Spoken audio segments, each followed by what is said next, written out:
अरे तहीं अवसर सीता तहाँ आई, तहीं अवसर सीता तहाँ आई, तहीं अवसर सीता तहाँ आई, तहीं अवसर सीता तहाँ आई।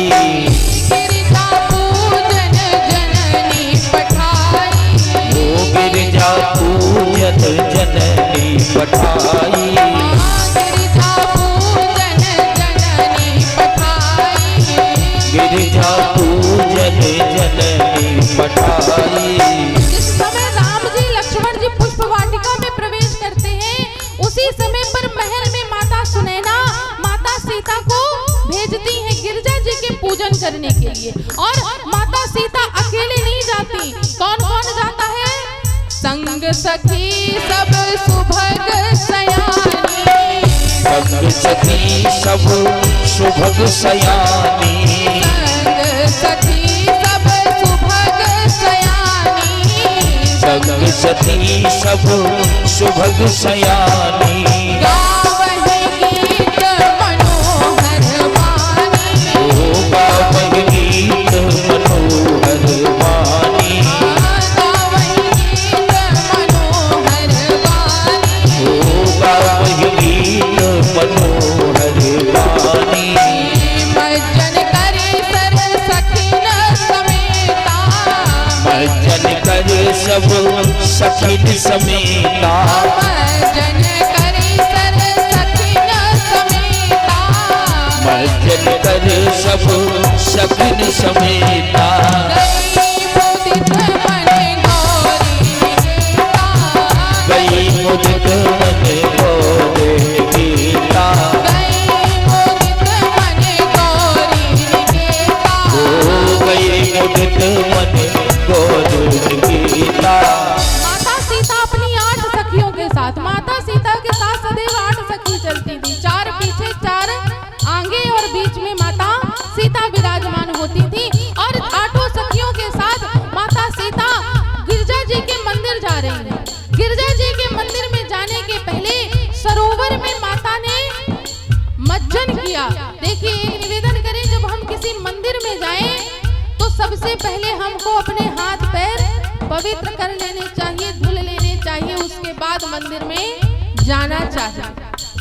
बिना हाथ पैर को पवित्र किए मंदिर के अंदर प्रवेश नहीं करना चाहिए। इसलिए माता सीता ने पहले सरोवर में जाकर के मज्जन किया, उसके बाद गौरी जी के मंदिर में गई। और क्या किया माता सीता ने?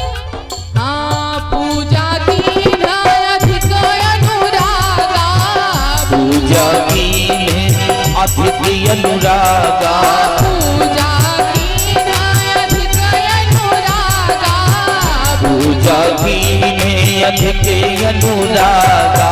निज अनुरूप सुभग वर मांगा, निज अनुरूप सुभग वर मांगा, निज अनुरूप सुभग वर मांगा, निज अनुरूप सुभग वर मांगा। पूजा कीन अधिक अनुरागा।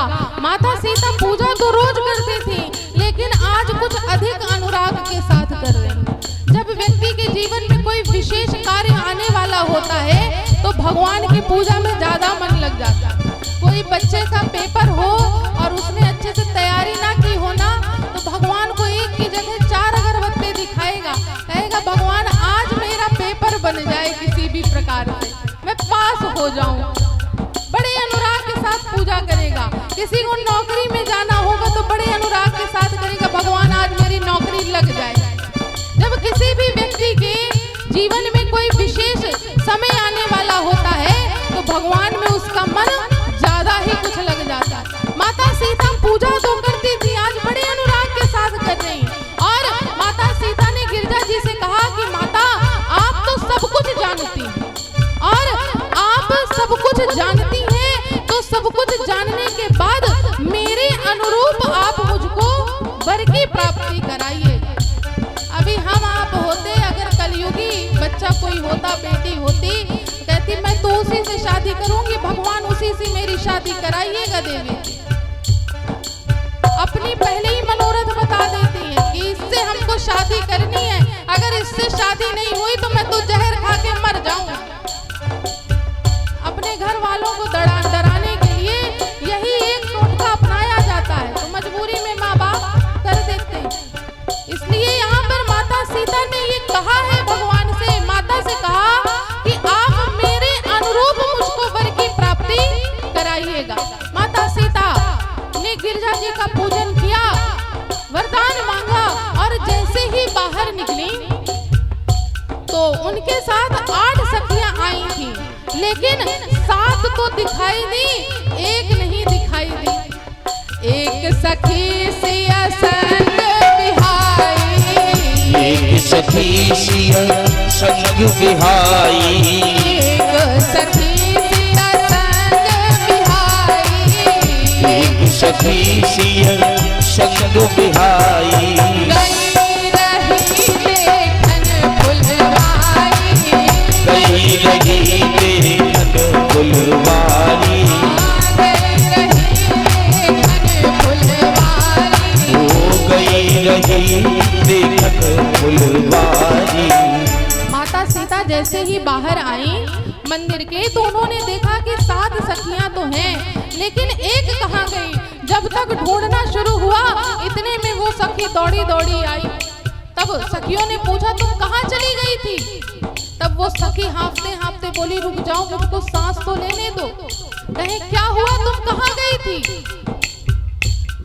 तब वो सखी कहती है कि मैं वहीं गई थी जिनकी चर्चा कल से पूरी मिथिला में हो रही है ना, उन्हीं के आज मैं दर्शन करके आई हूँ, वो भी इसी वाटिका में उपस्थित हैं। और अब मुझसे और कुछ मत पूछो, अब मैं और कुछ बताने की स्थिति में नहीं हूँ, अब मैं इससे ज्यादा कुछ और नहीं बता पाऊंगी। अरे हम पर चलाए दियो टोना, किशोर गोर सावरा सलोना, हम पर चलाए दियो टोना, किशोर गोर सावरा सलोना, हम पर चलाए दियो टोना, किशोर गोर सावरा सलोना, हम पर चलाए दियो टोना, किशोर गोर सावरा सलोना।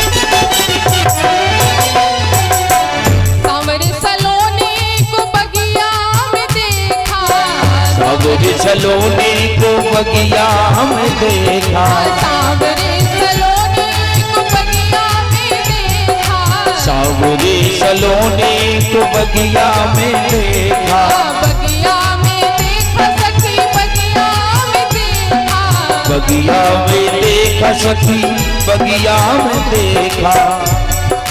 हाथों में, हाथों में, हाथों में लिए फूल कोना, किशोर गोर सावरा सलोना, हम पे चलाए दियो टोना, किशोर गोर सावरा सलोना, हम पे चलाए दियो टोना, किशोर गोर सावरा सलोना।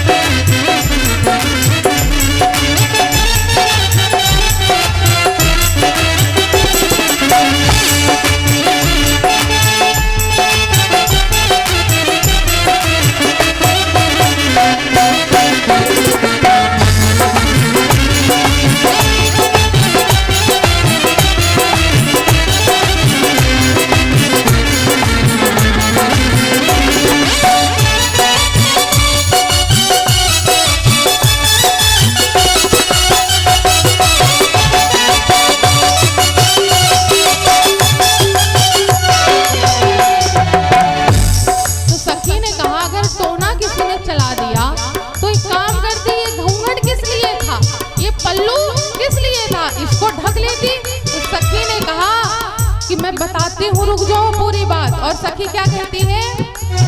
सांवरे को देख सखी घूंघट निकाल रही, सांवरे को देख सखी घूंघट निकाल रही, सांवरे को देख सखी घूंघट निकाल रही, सांवरे को देख सखी घूंघट निकाल रही, घूंघट निकाल रही, घूंघट निकाल रही, सांवरे को देख सखी घूंघट निकाल रही, सांवरे को देख सखी घूंघट निकाल रही, सांवरे को देख सखी घूंघट निकाल रही। बाकी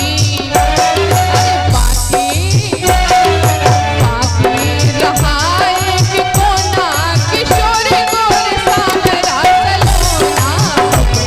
चलाई दियो टोना किशोर गोर सांवरा सलोना, चलाई दियो टोना किशोर गोर सांवरा सलोना।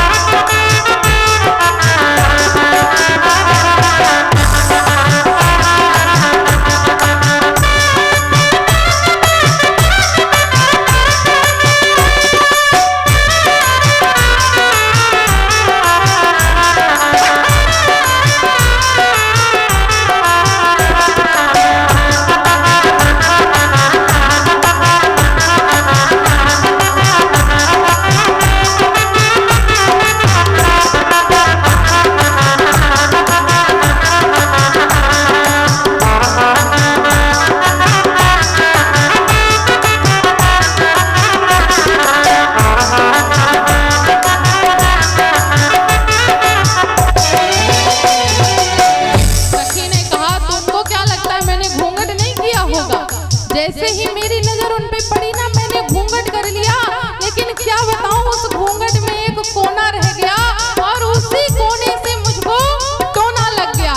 अब एक बात सच सच बताऊं, अब मैं कुछ बताने की स्थिति में नहीं बची। सखी कहती है क्या?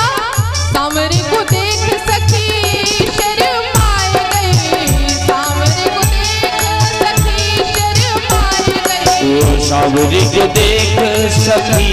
शर्माए गई, सांवरे को देख सखी शर्माए गई, सांवरे को देख सखी शर्माए गई, सांवरे को देख सखी शर्माए गई। हो गया, अरे हो गया, हो गया जो कुछ होना किशोर गोर सांवरा सलोना, चलाई गई हो टोना किशोर गोर सांवरा सलोना, चलाई गई हो टोना किशोर गोर सांवरा सलोना।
सबका भी हो। कौन कौन चाहता है कि भगवान का टोना हम पर भी लग जाए?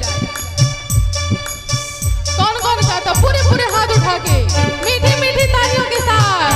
अरे मुंह पर चलाए दियो टोना किशोर गोर सांवरो सलोना, चलाए दियो टोना किशोर गोर सांवरा सलोना, चलाए दियो टोना किशोर गोर सावरा सलोना, शोर गोर सावरा सलोना, शोर गोर सावरा सलोना, शोर गोर सावरा सलोना, शोर गोर सावरा सलोना, शोर गोर सावरा सलोना, शोर गोर सावरा सलोना। बोल दे श्री आनंद कंद भगवान की जय। मिथिलानी ने भगवान के रूप का वर्णन किया और माता सीता से कहा कि हे जनक नंदिनी, अगर मेरी बात आप मानिए तो एक बार आप भी उनके दर्शन कर लीजिए, फिर पता नहीं ये मौका मिले या ना मिले, आप भी एक बार चलिए और उनके दर्शन कर लीजिए। जो और सात सखियां थी उनके भी मन में लालसा आ गई कि एक बार हम भी यदि दर्शन कर लेते, ये तो कर आई, अब हम बचे हैं। तो यहाँ पर माता सीता अपनी 8 सखियों के साथ गई जहाँ पर भगवान पुष्प तोड़ रहे थे। आज पहली बार माता श्री रघुनाथ जी के दर्शन कर रही हैं और रघुनाथ जी माता सीता के दर्शन कर रहे हैं। दोनों लोग एक दूसरे को टकटकी लगाए निहार रहे हैं। आज वो समय ये जब लक्ष्मण जी ने देखा, आनंदित हो गए कि आज मेरे माता और आज मेरे पिता रघुनाथ एक दूसरे के दर्शन कर रहे हैं। बड़े प्रसन्न हुए। सारी सखियां रघुनाथ जी को देख करके प्रसन्न हुई। माता सीता ने श्री रघुनाथ जी की छवि को अपने हृदयारविंद में विराजमान किया और अपनी आंखों को बंद कर लिया। तब सखी ने कहा कि अब जनक नंदिनी, अब हमको महल की ओर चलना चाहिए और कल हम फिर इसी समय पर आएंगे पूजा करने के लिए। अर्थात इशारा दे करके सखी गई कि हम कल फिर आएंगे तो आप फिर आ जाइएगा दर्शन देने। जब कोई बात इशारे में बतानी होती है तो इनडायरेक्टली बोला जाता है ना, अरे कल फिर आना है, अर्थात मतलब है कि हम कल आएंगे, आपको भी कल आना है इसी समय पर दर्शन देने के लिए। अब माता सीता अपनी सखियों के साथ अभी महल नहीं गई, कहाँ गई? पुनः माता पार्वती के मंदिर गई और उनसे प्रार्थना करने लगी। क्या कि जय जय जय गिरिराज किशोरी, जय महेश मुख चैन चकोरी। जय जय जय गिरिराज किशोरी, जय महेश मुख चंद्र चकोरी। जय गज बदन खड़ानन माता, जय गज बदन खड़ानन माता।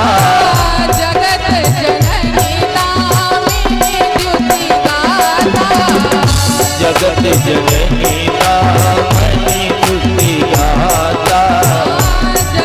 जगत जननी दामिनी द्युति गाता।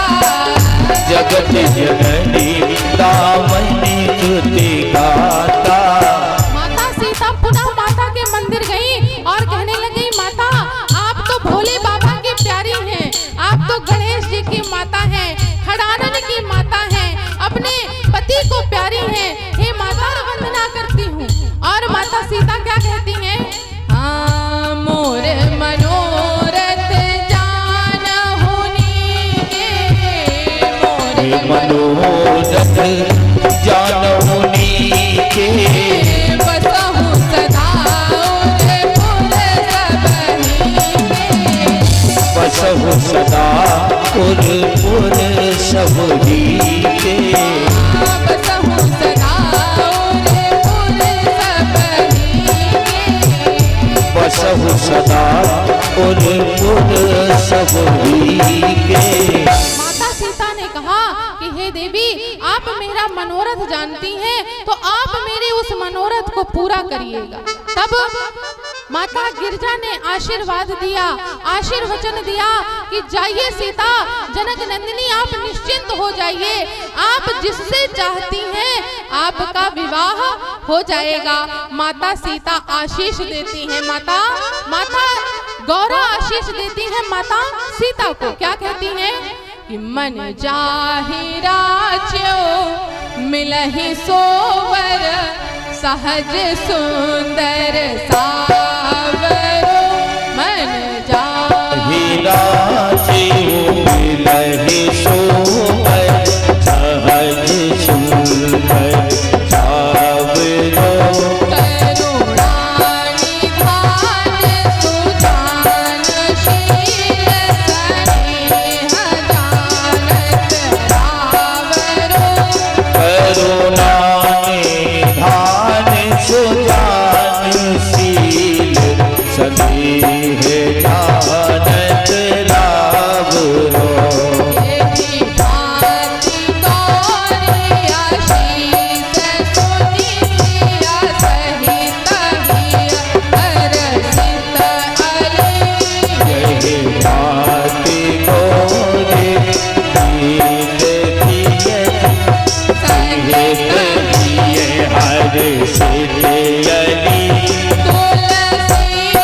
माता पार्वती ने आशीष दिया कि आपको आपके अनुरूप, आपके मन के अनुसार वर की प्राप्ति होगी। अच्छा, समय कम है और विवाह तक की कथा भी है। अभी रुक्मणी जी का भी विवाह होना है कृष्ण जी के साथ।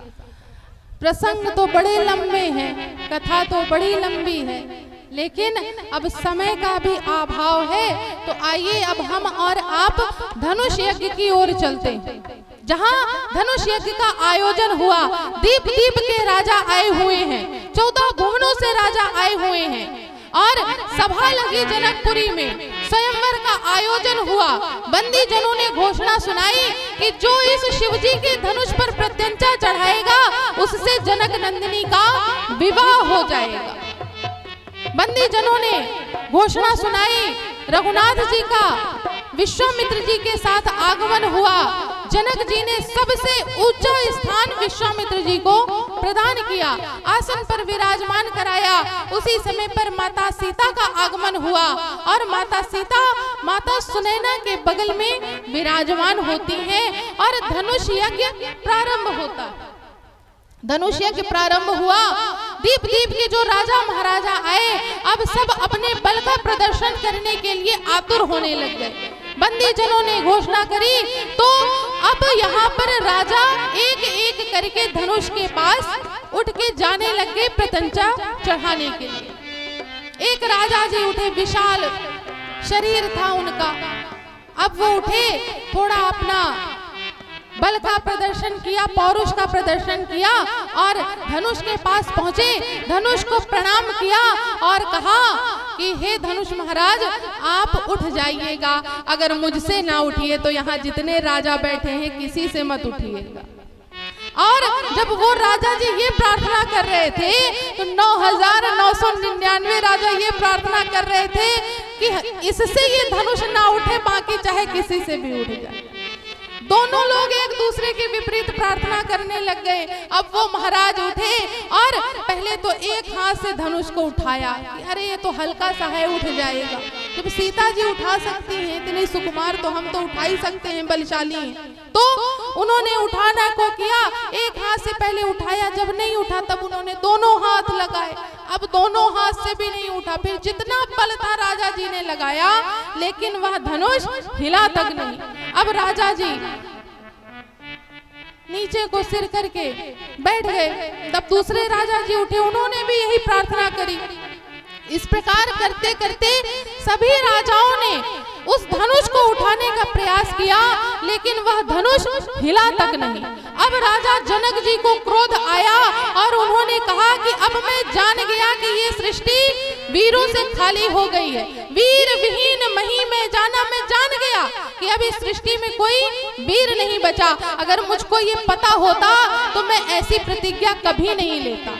लगता है विधाता ने मेरे पुत्री के भाग्य में विवाह का योग ही नहीं लिखा है। आप लोग एक काम करिए, अपने अपने घर को जाइए। अभी स्वयंवर यहीं पर मैं रोक देता हूँ, आप लोग अपने अपने घर जाइए। लेकिन इतना क्रोध करने के बाद भी कोई राजा उठा नहीं। एक ने कहा कि चलो, अब जब राजा जी सीधे कह रहे हैं कि अब जाओ अपने अपने, कहीं अरे बैठे रहो, जब हमसे नहीं उठा तो और किसी से उठेगा नहीं। राजा जी अपनी प्रतिज्ञा छोड़ देंगे और कोई दूसरा नया सुझाव देंगे, शायद उसमें हम जीत जाएं और विवाह हो जाए। कहीं बैठे रहो चुपचाप, कहीं नहीं जाना। अब सारे राजा बैठे हैं, जनक जी की बात सुन रहे हैं। उसी समय पर लखन जी को क्रोध आया और लखन जी ने कहा कि जनक जी, आप अपनी इस बात को वापस ले लीजिए। जिस सभा में रघुनाथ जी विराजमान हो और आप कह रहे हैं कि ये सृष्टि वीरों से खाली हो गई, आप इस धनुष पर प्रत्यंचा चढ़ाने की बात कहते हैं। राजन, अगर मेरे प्रभु आज्ञा दे दे तो इस धनुष के मैं खंड खंड करके इस ब्रह्मांड के बाहर कर सकता हूँ, लेकिन मेरे प्रभु आज्ञा दे दे। लेकिन आपने ये जो कहा कि ये सृष्टि वीरों से खाली हो गई है, इस बात को आप वापस ले लीजिए। राम जी ने विश्वामित्र जी को इशारा किया कि गुरुदेव, लखनलाल को समझाइए कि मेरा विवाह होते होते रह जाएगा, पता चले धनुषिया के बाद में हो, पहले युद्ध शुरू हो जाए, इसलिए आप लक्ष्मण जी को थोड़ा सा समझाइए। तो विश्वामित्र जी उठे और लक्ष्मण जी से कहा कि लक्ष्मण तुम निश्चिंत रहो, ये धनुष तुम्हारे भैया ही तोड़ेंगे, इस पर प्रत्यंचा तुम्हारे भैया ही चढ़ाएंगे, तुम निश्चिंत हो जाओ। लक्ष्मण जी को शांत करके बिठाया। अब विश्वामित्र जी ने वह समय जाना कि जब रघुनाथ जी उस धनुष को तोड़ने का अब समय आ गया है, तो विश्वामित्र जी ने रघुनाथ जी को इशारा किया और क्या कहा कि उठहु राम भंजहु भव चापा, उठहु राम भंजहु भव चापा, उठहु राम भंजहु भव चापा, उठहु राम भंजहु भव चापा, मेटहु तात जनक परितापा, मेटहु तात जनक परितापा, मेटहु तात जनक परितापा, मेटहु तात जनक परितापा। विश्वामित्र जी ने कहा अब राम आप उठिए और इस धनुष पर प्रत्यंचा चढ़ाइए और जनक जी के ताप को समाप्त कर दीजिए, उनकी चिंता को समाप्त कर दीजिए। जैसे ही गुरु जी का आदेश हुआ, रघुनाथ जी अपने आसन से उठे और धनुष के पास पहुँचे और क्या किया, गुरु ही प्रणाम मन ही मन कीना, गुरु प्रणाम मन ही मन कीना, गुरु ही प्रणाम मन ही मन कीना, गुरु प्रणाम मन ही मन कीना, अति लाघव उठाय धनु लीना, अति लाघव उठाय धनु लीना, अति लाघव उठाय धनु लीना। अति लाघव उठाय धनु लीना। राम जी गुरु जी के आदेश से उठे और धनुष के पास पहुँचे। गुरु ही प्रणाम मन ही कीना। कौन से गुरु जी? जो अयोध्या में बैठे हैं वशिष्ठ जी, उनको प्रणाम किया, अपने माता पिता को प्रणाम किया, भोले बाबा को प्रणाम किया। उसी समय पर माता सीता ने भी प्रणाम किया और कहा हे भोले बाबा इस धनुष के भार को कम कर दीजिए। तो धनुष ने कहा कि मैं अपने भार को कहाँ लेके जाऊं? सीता जी ने कहा जितने ये राजा बैठे हैं मूर्ख, इनके ऊपर अपना वजन ला दीजिए और आप पुष्प के समान हल्के हो जाइए। धनुष पुष्प के समान हल्के हो गए और उसी समय पर रघुनाथ जी ने उस धनुष को उठाया और क्या किया, लेत चढ़ावत खींचत गाड़ी, लेत चढ़ावत खींचत गाड़ी, लेत चढ़ावत खींचत गाड़ी, लेत चढ़ावत खींचत गाड़ी, काहू न लखा देखी सब ठाणे, काहू न लखा देखी सब ठाणे, काहू न लखा देखी सब ठाणे। काहू न लखा देखी सब ठाणे। रघुनाथ जी ने उस धनुष को उठाया और उस धनुष को उठा करके उस पर प्रत्यंचा चढ़ाई और जैसे ही प्रत्यंचा चढ़ाई इस दृश्य को कोई देख नहीं पाया। बिजली कड़कने लग गई, पृथ्वी हिलने लग गई। तब लक्ष्मण जी ने अपने पैरों को साधा और पृथ्वी को संभाला है कि कहीं इस धनुष के उठने से ये पृथ्वी इधर उधर ना हो जाए। धनुष को संभाला और पृथ्वी के भार को संभालते हुए लक्ष्मण जी ने अपने पैरों को साधा। रघुनाथ जी ने अपने हाथों को लंबा किया और उस पर प्रत्यंचा चढ़ाई। जैसे ही प्रत्यंचा चढ़ाई वह धनुष क्या हो गया, आते ही क्षण में राम धनु तोड़ा, तेहि क्षण में राम धनु तोड़ा, तेहि क्षण में राम धनु तोड़ा, तेहि क्षण में राम धनु तोड़ा। हरे भुवन धुनि घोरे कठोरा, भयो भुवने धुनि घोरे कठोरा, हरे भुवन धुनि घोरे कठोरा। भयो भुवने धुनि घोरे कठोरा। रघुनाथ जी ने अपनी भुजाओं को विशाल किया और उस पर प्रत्यंचा चढ़ाई। जैसे प्रत्यंचा चढ़ाई वह धनुष मध्य से खंड हो गया और इस हुआ धनुष देखा तो सब एक साथ बोलने लगे, क्या बोल दे सियावर रामचंद्र सरकार की जय हो। इस प्रकार श्री रघुनाथ जी ने धनुष का खंडन किया और सारी सभा प्रसन्न हुई, माता सीता प्रसन्न हुई, राजा जनक जी का परिताप दूर हुआ और अब शतानंद जी का आदेश हुआ।